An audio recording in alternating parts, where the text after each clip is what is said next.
Welcome back to HOA Craze. I kept every timestamp, and she kept lying. Welcome in. Get comfortable, because this one is a ride. You are not going to win this, she yells, and the complaint form shakes in her hand like she is trying to fan a fire. I step back, and my shoulder hits the doorframe. One more word from you is retaliation, she snaps, and then she shoves the paper at me so hard the corner folds. I catch it on reflex, and she turns, marching down my driveway with her blazer flapping and her handheld radio crackling static. I stand there holding a printed form that says I stole a package from my own porch. My name is on this, my address, my signature is not, but my name is printed at the top like I filled it out myself. The complaint line says I took delivery of a package that was not mine, and that a vendor identified me as the person who walked away with it. I did not. I checked my porch this morning, and the tracking app said delivered, but the space was empty. I sent a message to the seller and walked to the mailbox cluster to see if the driver left it there by mistake. That is when Melanie Brooks showed up, wearing her cheap plastic badge and carrying this form like it was a court summons.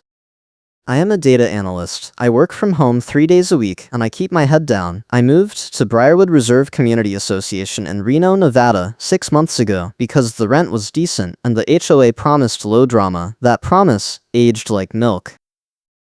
Melanie is the social committee chair, which means she plans potlucks and decorates the clubhouse, but she acts like she runs the police department. She wears that badge on a lanyard every time she leaves her unit, and she carries a radio even though the only person on the other end is the part-time gate attendant, who does not care. The stakes are higher than usual. I am rebuilding my finances after a bad year, a messy breakup that left me splitting debts I did not sign up for, and I cannot absorb bogus fees or legal threats. My employer is watching my attendance, and one more late arrival ends my probation. I need this resolved fast, and I need it quiet. I look at the form again. The complaint says the vendor identified me. I called the delivery company on my way back from the mailbox. The driver said he left the package on my porch at 9:43 in the morning, took a photo, and moved on. He did not see who took it. He definitely did not identify me as a thief. My phone buzzes. It is an email from the HOA management portal. Subject line: Violation notice pending review. I open it. The body says I have 72 hours to respond in writing, or the association will proceed with billing me for the cost of a theft investigation, which they estimate at $250. There is a PDF attachment. I open it. It is the same complaint form Melanie just handed me, but now it has a timestamp and a case number. I walk back inside and pull up my doorbell camera app. I scroll to this morning. 9:43, the driver walks up, sets the box down, takes a photo, leaves. 9:46, Melanie walks into frame from the side. She is wearing the same blazer she has on now. She picks up the box, tucks it under her arm, and walks off-screen toward the clubhouse. The whole thing takes 11 seconds. I save the clip. I save it to 3 places: my phone, my laptop, and a cloud folder. Then I walk back outside. Melanie is standing at the mailbox cluster talking to another neighbor, a retired guy named Lou, who nods along to everything she says. I walk up. She sees me and her face hardens.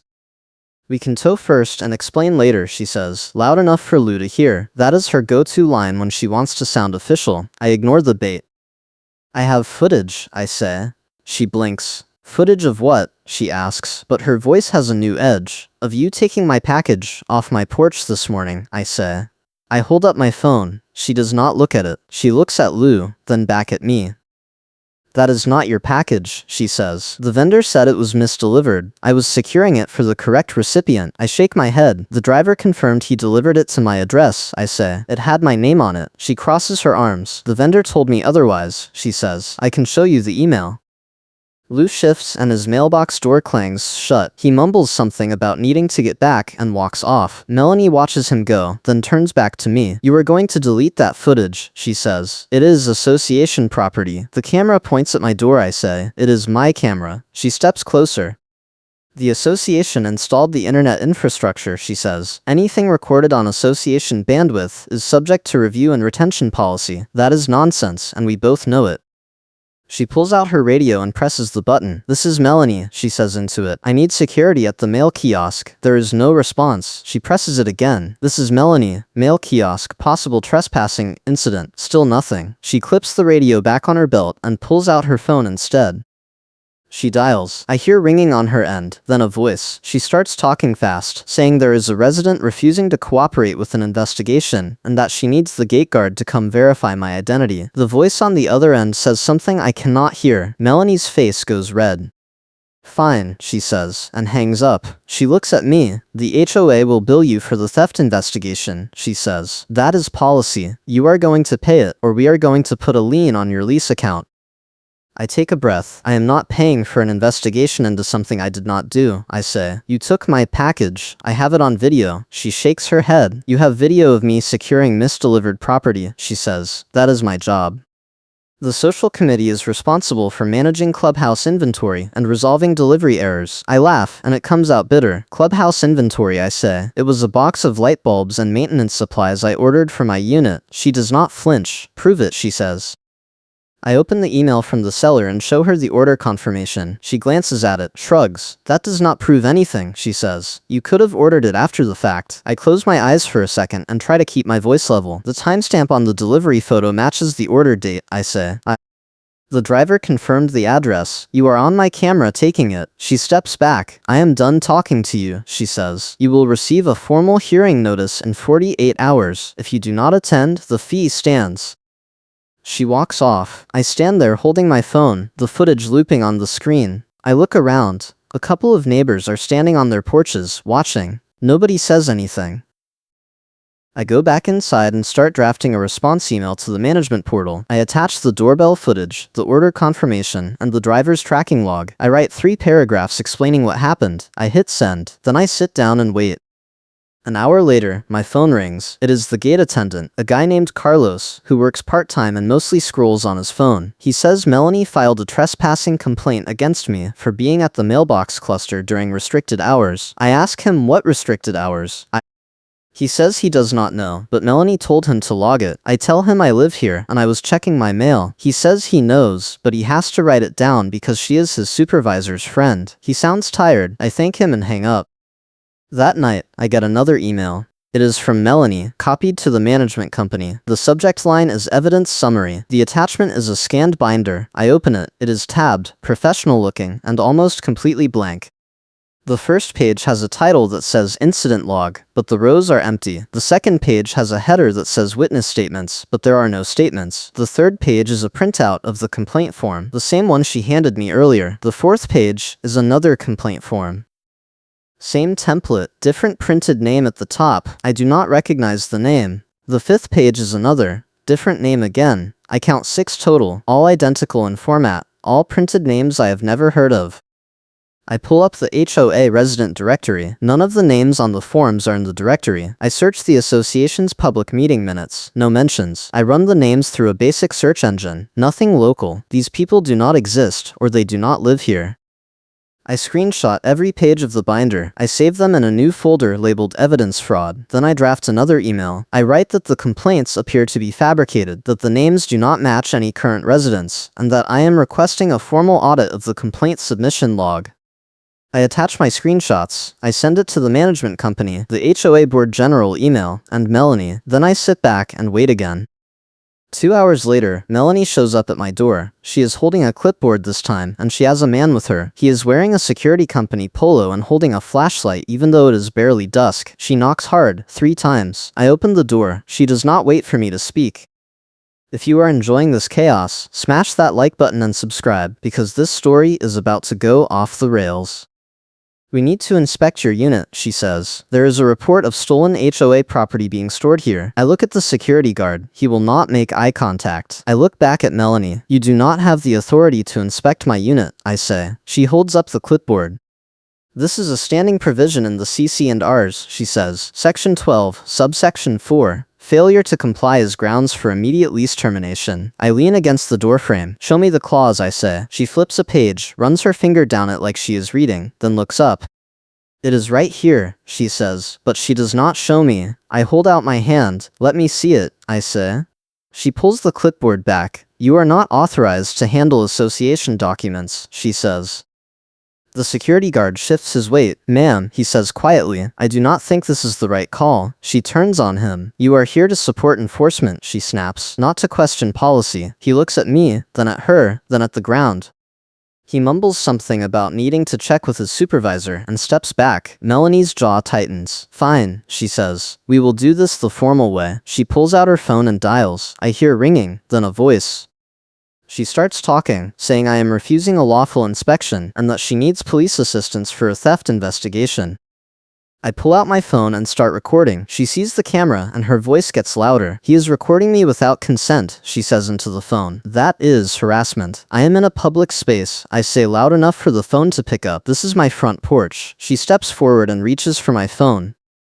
I pull it back and she stumbles, catching herself on the doorframe. The security guard steps between us. Ma'am, he says, you need to step back. She glares at him, then at me. You just assaulted me, she says. That is on camera. I stop recording and save the file. I did not touch you, I say. You tried to grab my phone. The security guard nods. That is what I saw, he says. Melanie's face goes red. You are both going to regret this, she says. She turns and walks off, her radio bouncing on her hip. The security guard lingers for a second. Sorry, he mutters, and follows her. I close the door and lock it. My hands are shaking. I sit down on the couch and watch the video I just took. It is clear. She reached for my phone. I pulled back. She lost her balance. No contact. I upload it to the cloud folder and add it to my evidence file. The next morning, I get a call from the management company. The woman on the line introduces herself as Lisa, the property manager. She says she received my emails and she wants to schedule a meeting to discuss the complaint. I ask if Melanie will be there. She pauses. Melanie has requested to be present as the filing party, she says. I tell her I want a neutral third party in the room. She says she will see what she can do. The meeting is set for 2 days out. In the meantime, I start digging. I pull up the HOA's public financial records, the ones they are required to post quarterly. I find the line item for clubhouse supplies. There is a monthly budget of $500. The actual spending for the last 6 months averages $800. I compare the receipts. Most of them are vendor invoices with sections blacked out or covered with sticky notes. The items listed are vague: maintenance materials, event supplies, miscellaneous inventory. No specifics, no quantities. No serial numbers. I cross-reference the vendor names. 3 of them do not have websites. 2 have disconnected phone numbers. 1 has a Yelp page with no reviews, and a stock photo for the profile picture. I write it all down. I take screenshots. I build a timeline. Then I go to the clubhouse. It is mid-morning, and the place is empty. I walk in through the main door. The front desk is unstaffed. I walk past it into the storage closet. The door is unlocked. Inside there are shelves. Most of them are bare. There is a box of paper towels, a half-empty bottle of cleaner, and a stack of folding chairs. No light bulbs, no maintenance supplies, no event inventory worth $800 a month.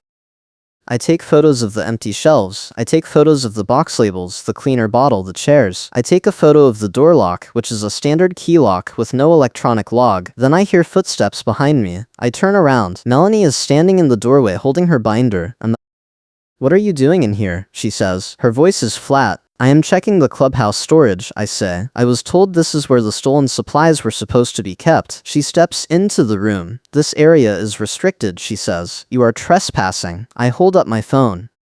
I am documenting the inventory, I say, or the lack of it. She walks closer. That phone is going to be a problem for you, she says. She reaches out and tries to grab it. I step back and bump into the shelf. A box of paper towels tips over and hits the floor. She lunges forward and I sidestep. Her hand misses my phone and hits my arm instead. I stumble into the doorway and she follows, reaching again. This time her fingers catch the edge of my phone and it slips out of my hand. It hits the floor screen down. We both freeze. I pick it up. The screen has a hairline crack in the corner, but it still works. She steps back, breathing hard. You just damaged my property, I say. She shakes her head. You dropped it, she says. I did not touch you. I hold up the phone and show her the crack. This is on you, I say.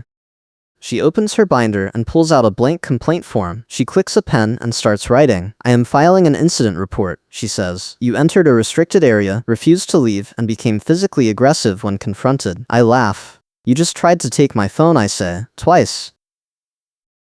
She does not look up. That is not what happened, she says. She finishes writing and tears the page out. She holds it up. This goes to management today, she says, along with my recommendation that your lease be terminated for cause. I walk past her out of the storage closet. She follows me into the main clubhouse area. There is a receptionist at the desk now, a young woman named Angela, who works mornings. She looks up and her eyes go wide. Melanie walks up to the desk and sets the form down. I need this logged and copied, she says. Angela picks it up and reads it. Her face changes. She looks at me, then at Melanie. This says he was aggressive, Angela says. Was anyone else here? Melanie crosses her arms. I was here, she says. That is sufficient. Angela hesitates. I need a witness signature for an aggression claim, she says. That is the policy. Melanie leans on the desk. I am the social committee chair, she says. My signature is sufficient. Angela shakes her head slowly. I am sorry, but I cannot process this without a second signature, she says. It will get kicked back. Melanie's face goes red. She picks up the form and holds it in front of Angela's face. You are going to log this right now, she says, or I am going to make sure your hours get cut. Angela does not move. I am not signing off on something I did not see, she says. Melanie slams the form down on the desk. She turns to me. You think you are so smart, she says. You think your little videos are going to save you. They are not. The board trusts me. Management trusts me. Nobody is going to believe you. Angela picks up the form and sets it aside. I will hold this for review, she says quietly. Melanie stares at her for a long moment, then turns and walks out. The door slams behind her. Angela looks at me. Are you okay? She asks. I nod. Thanks for not signing that, I say. She shrugs. It is not right, she says. She pauses, then pulls out a printed form from under the desk. This is the actual complaint log template, she says. She turns it so I can see. It is different from the one Melanie uses. The fields are in a different order. The header font is different. The signature line requires 2 witnesses. I take a photo of it. Angela does not stop me. You did not get this from me, she says. I nod. I leave the clubhouse and walk back to my unit. My phone buzzes. It is an email from Lisa, the property manager. The meeting is confirmed for tomorrow at 10 in the morning. Melanie will be present. A board liaison will also attend. I reply confirming, then I sit down and organize my evidence folder. I have the doorbell footage, the fake complaint forms, the financial records, the storage closet photos, the video of Melanie trying to grab my phone, the video of her reaching for it in the storage closet, and now the photo of the real complaint form template. I make a document summarizing it all with timestamps and references. I print it. I put it in a folder. I feel ready.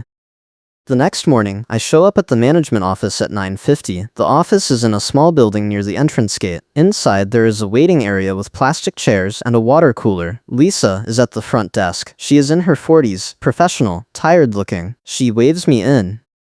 Melanie is already seated at the conference table. She has her binder open in front of her. There is another woman at the table, older, wearing a blazer and reading glasses. Lisa introduces her as Sharon, the board liaison. Sharon nods at me. I sit down across from Melanie.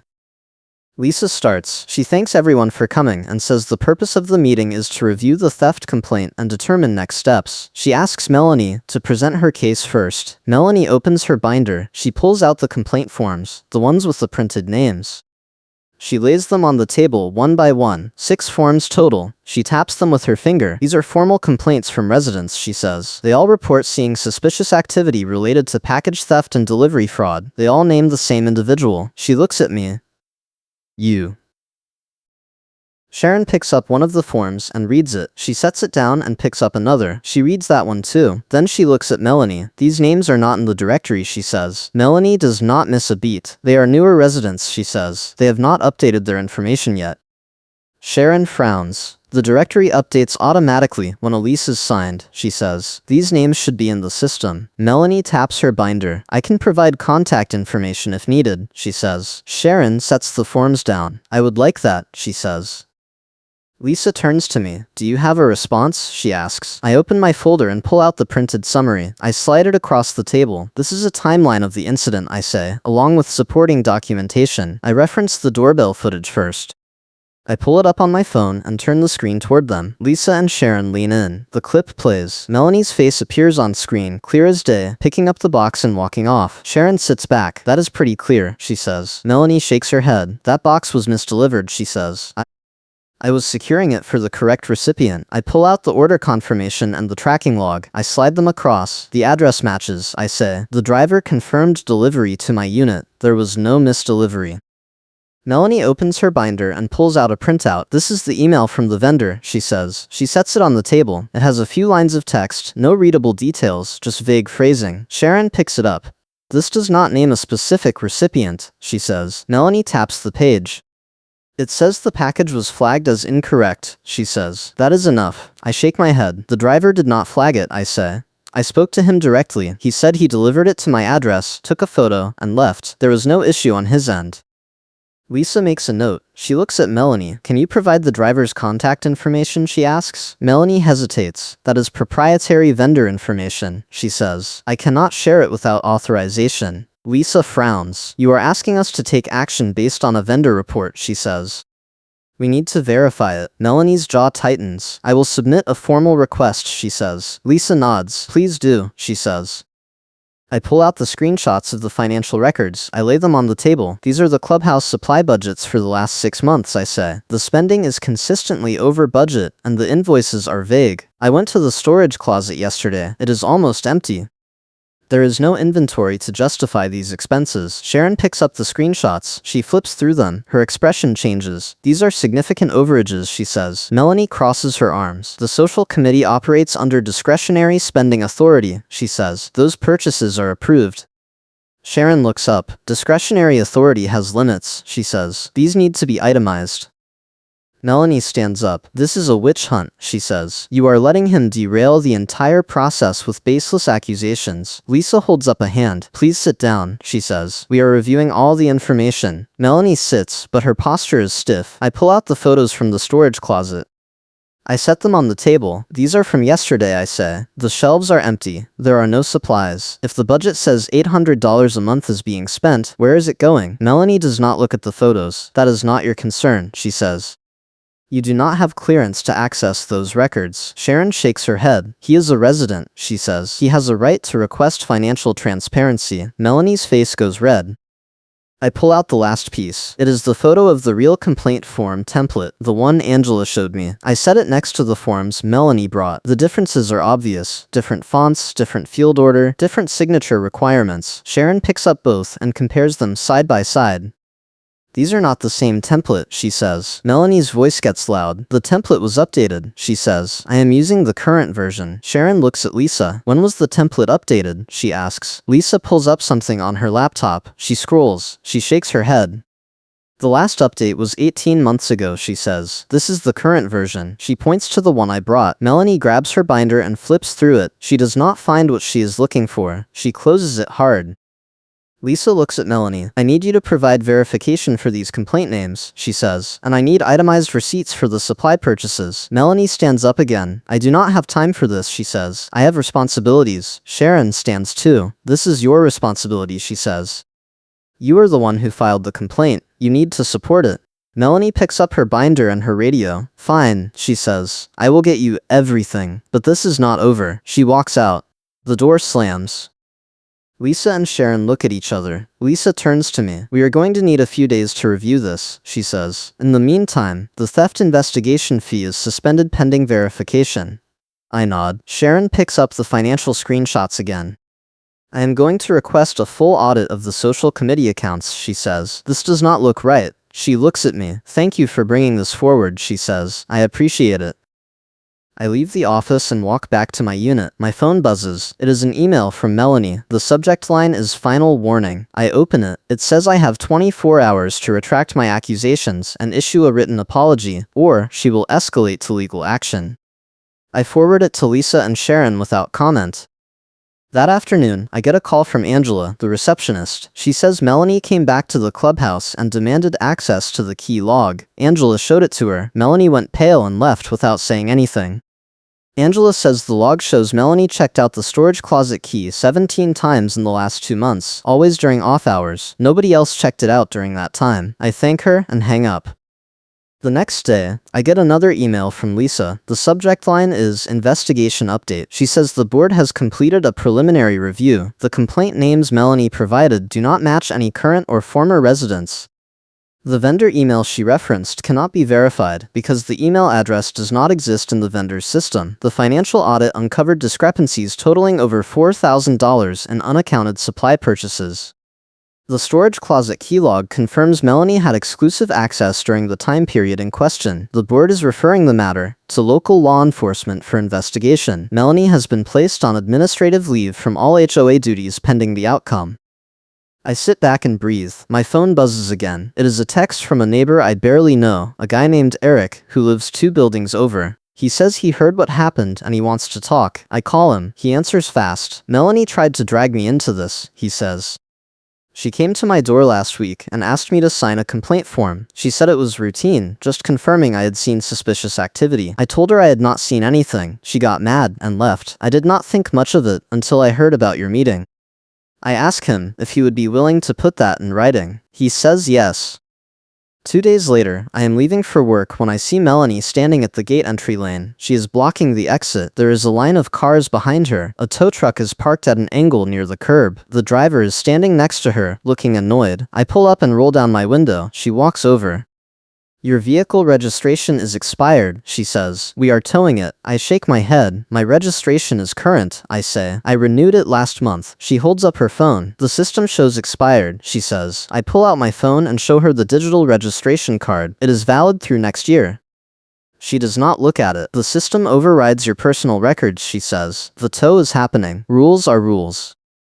The tow driver steps forward. Ma'am, he says to Melanie, I need to see the actual registration before I hook this up. She turns on him. I already showed you the system report. She snaps. That is sufficient. He shakes his head. I need a physical or digital copy from the owner, he says.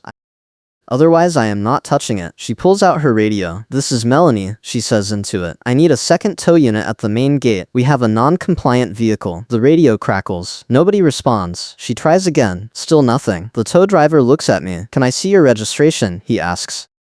I hand him my phone. He looks at it, nods, hands it back. This is valid, he says to Melanie. I am not towing it. She steps closer to him. You are under contract with this association, she says. You do what I tell you. He picks up his clipboard. My contract says I verify registration status before any tow, he says. This one is clean. I am leaving. He gets in the truck and drives off. Melanie is left standing in the lane. Cars start honking. She does not move. I put my car in park and get out. I walk up to her. You need to step aside, I say. She does not look at me. You are not going to win this, she says. I already did, I say. The board suspended you. The police are investigating. You are done. She turns to face me. Her eyes are wild. You think this is over, she says. It is not. I have connections. I have resources. I will bury you. I pull out my phone and start recording. Say that again, I say. She sees the camera and freezes. Her hand goes to her radio, then drops. Her phone buzzes. She looks at it. Her face goes white.